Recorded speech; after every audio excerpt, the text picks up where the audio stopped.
तो आपके नीट को सिर्फ 30 दिन बचे और आपको समझ में नहीं आ रहा है कि आपको करना क्या है, तो मेरे पास कुछ प्लानर अवेलेबल है जो कि मैं आपको साथ डिस्कस करने वाला, आपको बताने वाला हूँ कि क्या करना चाहिए, जो कि मैंने भी अपने नीट के टाइम पे किया था। मेरा नाम है मनीष, मैं हूँ final MBBS student at government medical college Akola. तो चलिए बिना टाइम वेस्ट के अपन स्टार्ट करते हैं, ठीक है, वीडियो को।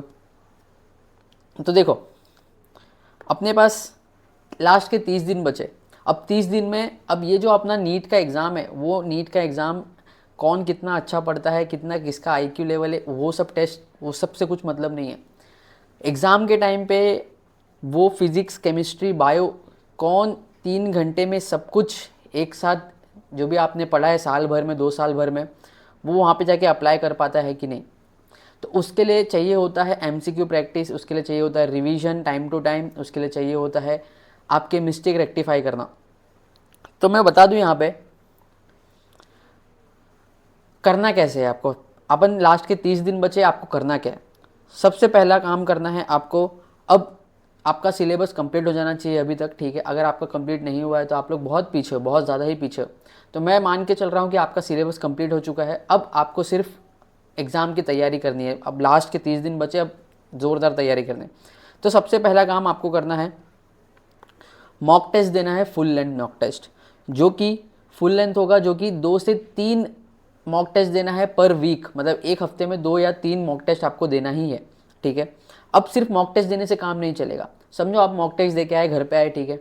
अब पेपर कैसा गया, आपने वहाँ पे गलतियाँ क्या है कि जब आपका मार्कशीट आएगा, जब आपका वो क्या कहते हैं आंसर आएगा क्लास से, जहाँ से भी आपने एग्ज़ाम करवा रहे हो, ठीक है, मॉक टेस्ट दे रहे हो जहाँ पे भी, तो वहाँ पे आपको आपकी मिस्टेक रेक्टिफाई करनी है। मतलब आपको आपकी मिस्टेक्स ढूंढने हैं। अब फिजिक्स है, फिजिक्स में मुझे कौन सा सम नहीं आया, कौन सा एमसीक्यू नहीं आया, तो वो कौन से फॉर्मूला पे या तो कौन से कंसेप्ट पे बेस्ड है, वो मेरे को क्यों नहीं आया, तो वो एक बुक पर लिखना है आपको बाकायदे कि हाँ मेरे को ये वाला फॉर्मूला नहीं आया, ठीक है, एग्जाम में।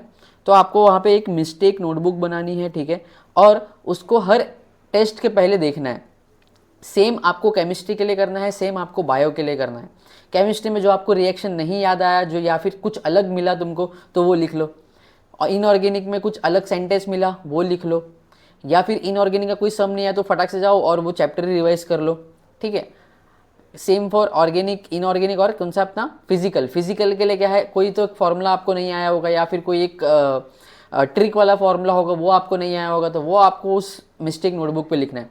तो आपका एक मिस्टेक नोटबुक तैयार होना चाहिए। तो पहला काम है आपका मॉक टेस्ट देना, 2 से 3 मॉक टेस्ट पर वीक।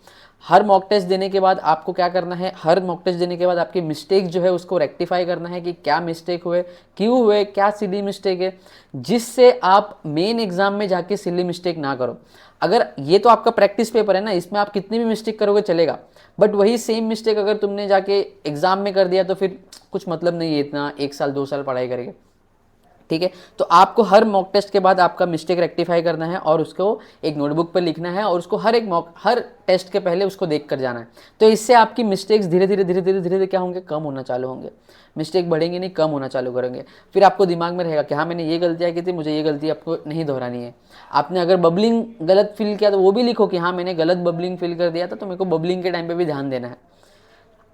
थर्ड आता है आपको टाइम टू टाइम रिवाइज करना पड़ेगा। अब सिर्फ टेस्ट देने से, सिर्फ रेक्टिफाई करने से कुछ नहीं, आपको एक रिवीजन प्लान बनाना पड़ेगा। आपके 30 दिन में आपका सारा चैप्टर रिवाइज होना चाहिए, फिजिक्स केमिस्ट्री बायो का सबका, ठीक है। तो वो प्लान तो साथ साइड बाय साइड चलता रहेगा, बट साथ साथ में आपको टेस्ट भी देना है। टेस्ट देने के लिए 3 घंटा लगेगा, 2 घंटा आपको रेक्टिफाई करना है, मतलब 5 घंटा 3 दिन देना है। बाकी के टाइम आपको सिर्फ रिवाइज करना है। तो रिवाइज कैसे करना है, मैं एक तरीका आपको बताता हूँ कैसे रिवाइज करना है। आपको मैं इतना मेहनत करने की जरूरत नहीं, आपको मैं बता देता हूँ कैसे रिवाइज करना है, ठीक है। खास करके बायो के लिए, ठीक है, पहले हम लोग बायो की बात करेंगे। तो बायो में आपको 30 दिन में एटलीस्ट 2 बार तो रिवीजन होना चाहिए, पूरा बायो 11th और 12th मिला के 2 बार। कैसे होगा जरा बताता हूँ। पहला काम देखो, फर्स्ट 11th में चैप्टर कितने, 19 चैप्टर, 12th में चैप्टर कितने, 16 चैप्टर। अब दोनों मिला के हो गए हमारे पास 35 चैप्टर। अगर मैं इसको 15 से डिवाइड कर दूं तो मुझे रोज के रोज 2.5 चैप्टर पढ़ने पड़ेंगे। 2.5 मतलब आपको कैसे करना है, 2.5 चैप्टर, एक बड़ा एक छोटा, या फिर कभी 3 छोटे कर लो, कभी 2 बड़े 1 छोटे कर लो। ऐसे करके मैनेज करके आपको 15 दिन के अंदर एक बार पूरा रिवाइज करना ही है। फिर अगले 15 दिन के बाद वापस से रिवाइज करना है। आपका टेस्ट वाला सीन तो चलता रहेगा, ठीक है, वो चलता रहेगा, बट आपको ये रिवीजन प्लान आपका रोज का रहना ही चाहिए। तो एक चैप्टर बड़ा ले सकते हो, एक स्मॉल चैप्टर ले सकते हो, या तो 3 स्मॉल ले लो, या तो 2 बड़े 1 छोटे ले लो, जो भी आपसे आपके हिसाब से, जितने लोग आप लोग जो भी देख रहे हो, आपको जो भी जमे उसके हिसाब से आप लोग कर सकते हो। तो मैं एक मेरा बताता हूँ, आपका मेरा एक एक्सपीरियंस बताता हूँ। समझो मैंने तो रिवाइज कर लिया, ठीक है, अब मेरा एग्जाम है। अब मैं एग्जाम के 3 दिन पहले मैंने 11th और 12th पूरे दिन भर रिवाइज किया था। कैसे? मैं पूरे दिन से लेके बैठता था, फटाफट फटाफट फटाफट फटाफट रिवाइज करता था। क्यों? क्योंकि मैंने पहले ही बहुत बार पढ़ चुका था, तो मैं बाद में तो फटाफट रिवाइज कर ही सकता हूँ। बाकी टाइम में केमिस्ट्री और फिजिक्स को देता था। आते हैं फिजिक्स के लिए, सॉरी केमिस्ट्री के लिए। तो केमिस्ट्री में क्या करना है आपको? केमिस्ट्री में देखो, केमिस्ट्री में हम लोग पहले बात करते हैं फिजिकल केमिस्ट्री की बात करते हैं। फिजिकल केमिस्ट्री में आपके पास 8 चैप्टर है, 8 चैप्टर है फिजिकल केमिस्ट्री के। तो इस फिजिकल केमिस्ट्री को अप्रोच कैसे करना है? तो सबसे पहले आप लोग इस जो भी चैप्टर है फिजिकल केमिस्ट्री का, उसके एमसीक्यूज निकालोगे चैप्टर वाइज और उसको सॉल्व करना चालू करोगे। तो दिन के समझो आपने एक चैप्टर के 40 एमसीक्यू निकाले, ठीक है, 40 एमसीक्यू सॉल्व किए एक चैप्टर के। समझो यहाँ पे आपको कुछ नहीं आया, ठीक है, आपको कुछ नहीं आया, तो वो फॉर्मूला आप लोग को रिवाइज करना जाके। तो पहले देखो एमसीक्यू सॉल्व करोगे, फिर जो चीज़ नहीं आई प्लस जो चीज़ आपको आई वो एक बार रिवाइज कर लोगे। साथ में साथ आपका उसका थियरी देख लोगे। अगर आपको एमसीक्यू में आ गया इट्स वेल एंड गुड कि आपको आता ही है, बट उसको छोड़ के जो भी और थियरी है वो भी रिवाइज कर लो, और साथ के साथ एमसीक्यू प्रैक्टिस तो आपको हो गई। तो यहाँ पे हम लोग एक दिमाग लगा रहे क्या, एक साथ अपन 2 बार रिवाइज कर रहे हैं। कैसे? एक बार अपन ने एमसीक्यू सॉल्व किया, तब अपना एक बार रिवीजन हो गया, और एमसीक्यू सॉल्व करने के बाद जो भी गलत हुआ या फिर जो बच गया था वापस से एक बार रिवाइज कर दो। हमने 2 बार रिवाइज कर लिया एक चैप्टर को। समझ रहे हो हमने क्या हम लोग टैक्टिक लगा रहे? तो सेम सबके लिए वैसे ही करना है अपने को। ऑर्गेनिक केमिस्ट्री है, ऑर्गेनिक केमिस्ट्री का आपको रिवीजन कैसे करना है? आप क्या करोगे? अगर आपने पहले भी बहुत बार पढ़ चुके हो, ठीक है, अगर आपने पहले बहुत बार पढ़ चुका है तो आपको स्टार्ट करना है एमसीक्यू से। एमसीक्यू सॉल्व करने के बाद आपको समझो कोई एमसीक्यू नहीं आया, कोई कंसेप्ट नहीं आया, कोई रिएक्शन नहीं है, तो वो रिएक्शन को अपने को कहाँ पे जाना है? एनसीईआरटी में चैप्टर फर्स्ट, कोई भी 24 चैप्टर का होगा वो चैप्टर खोलना है और पूरा चैप्टर रिवाइज कर देना है। समझ रहे हो?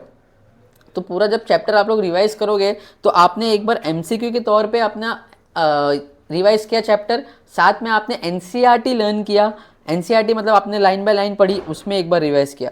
तो मैं बता दूं फिजिकल केमिस्ट्री के लिए एनसीईआरटी पढ़ने की जरूरत नहीं है। फिजिकल केमिस्ट्री आपने सिर्फ फोकस करना है न्यूमेरिकल्स पे, कितने तरह के न्यूमेरिकल बन सकते हैं, ठीक है, उस पर फोकस करना है। मैं ऑर्गेनिक केमिस्ट्री की बात करूँ तो आपको एनसीईआरटी लाइन बाय लाइन पढ़नी है। क्यों? क्योंकि जो भी तुम्हारा रिएक्शन होगा ऑर्गेनिक केमिस्ट्री का, वो आप लोग को डिट्टो एनसीईआरटी से मिल जाता है, मतलब एनसीईआरटी से ही आ जाता है।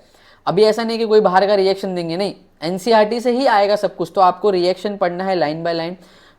मेनली फोकस करना नेम रिएक्शन के ऊपर, क्योंकि नेम रिएक्शन ही ज़्यादा पूछते हैं वो लोग, ठीक है। तो यहाँ पे भी आपने 2 बार रिवाइज कर लिया। अब आते हैं इनऑर्गेनिक की बात। इनऑर्गेनिक केमिस्ट्री क्या है? पूरा इनऑर्गेनिक, ये रट्टा फाई वाला है, जैसे अपन बायो में रट्टा मारते हैं। तो सेम आपको क्या करना है? अगर आपने पहले बहुत बार पढ़ चुके तो आपको क्या करना है? एमसीक्यू सॉल्व करना है। एमसीक्यू सॉल्व करने के बाद आपको उस चैप्टर का क्या करना है? एनसीईआरटी से लाइन बाय लाइन रीड करना है। क्यों? क्योंकि कोई भी एक लाइन उठा के वो लोग एनसीईआरटी का पूछ लेंगे कि हाँ चलो बताओ, एक स्पेस खाली कर देंगे, चलो बताओ इसका आंसर।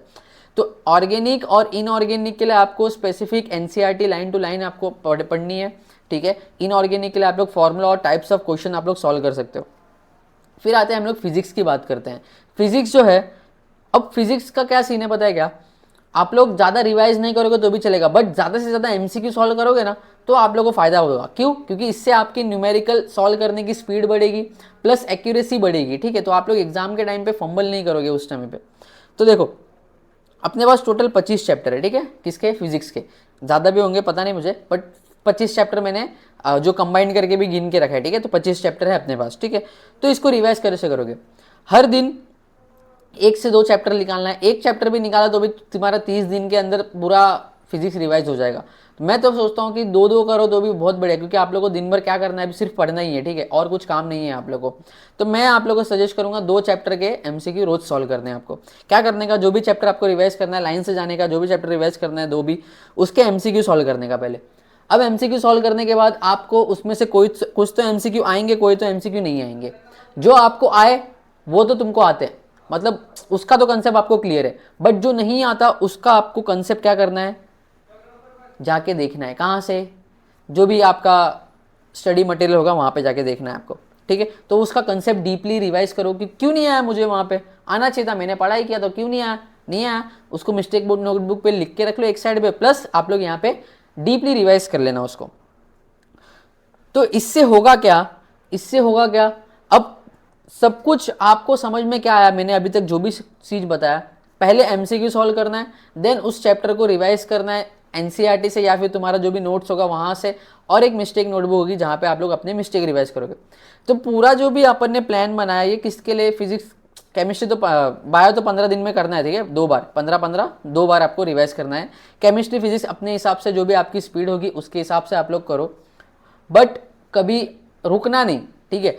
मतलब आप लोगों को कुछ ना कुछ तो पढ़ना ही है रोज, कुछ ना कुछ तो एकदम, मतलब 30 दिन ही बचे भाई, अभी 30 दिन इतना फाड़ के पढ़ाई करो ना, मतलब आपके लाइफ में कुछ और नहीं, सिर्फ पढ़ाई करना है आपको, वो एक सीट चाहिए एमबीबीएस की बस, और कुछ भी नहीं चाहिए, तो उसके लिए पढ़ाई करो।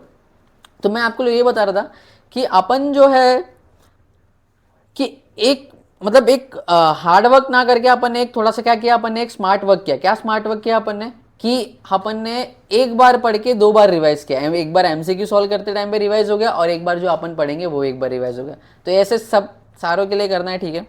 एंड लास्ट में मैं इतना ही कहूँगा, believe you can and you are at halfway there, मतलब आप लोग कर सकते हो और आप लोग आधे रास्ते आ चुके हो, ठीक है, आधे से ज़्यादा रास्ता आज पार कर चुके हो, बट एक जो एक लास्ट वाला रास्ता है वही बहुत कठिन है, ठीक है, जो कि आपका नीट का एग्ज़ाम होगा, वही सबसे ज़्यादा कठिन है। बाकी आप तो सब लोग पार कर लोगे, बट वो एग्ज़ाम पार कर लेगा वही एक सच्चा, मतलब क्या कहते हैं उसे, जिसे सीट मिलेगी, ठीक है। तो लास्ट में इतना करूँगा, गुड लक, ठीक है, आपको एग्जाम के लिए। आप लोग को अगर कोई भी डाउट हो तो आप लोग मुझे कमेंट सेक्शन में बता सकते हो, ठीक है, तो मैं उसके ऊपर भी एक फटाफट वीडियो बना सकता हूँ। And see you, bye bye, thank you. और एक लास्ट काम, अगर आपने मेरे चैनल को सब्सक्राइब नहीं किया है तो अभी भी सब्सक्राइब कर लो, हम लोग 1000 सब्सक्राइबर के बहुत ज़्यादा करीब है, तो फटाफट सब्सक्राइब कर देना। मिलता है नेक्स्ट वीडियो में, बाय बाय।